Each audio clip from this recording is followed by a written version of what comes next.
受到风台影响，华信含日营航空宣布31国内航班全部取消，国际航线也受到影响。华航宣布取消10个航班，星宇也取消12个航班。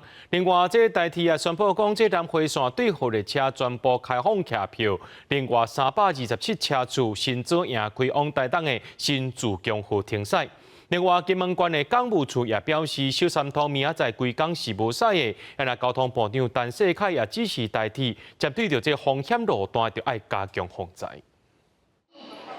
机场柜台因无写航班取消，中岛丰太空队要扫台湾，利用航空宣布讲，3早台北往回台东 B78727、B78728取消，其他航班是正常。3A国内线航班是全部取消。3早下晡，松山飞金门的民众虽然航班无受影响，也是提早到机场等待。是担心班机会延误，就提早半小时。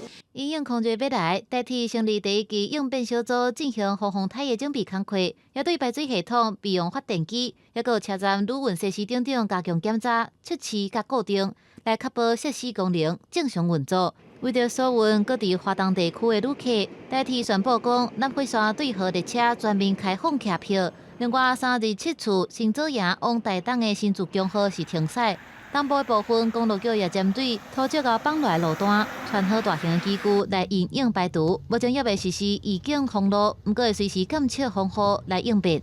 核能到崇德这一段，我们目前还是都有机具在这边啦哈。那如果说气象前知我们很明确知道说雨势还有风力的部分都有达到封路的标准，那这边我们也会可能就会来进行翻船了。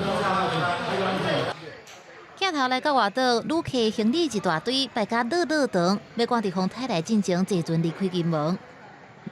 所以说我们提早2个小时，就是怕被台风影响到。对，然后还好今天的船刚好有这个位置。那明天因为今天晚上会受到海上警报的发布，所以明天预计小丹东会全线停航。那大概影响多少人？以我们现在的旅客量，一天大概4000到4500以上。金门县港务处表示，受到风台空锐影响，小三通航线3A是全日停航，请旅客坐船进前一定要向船公司确认航班的资讯。记者综合报道。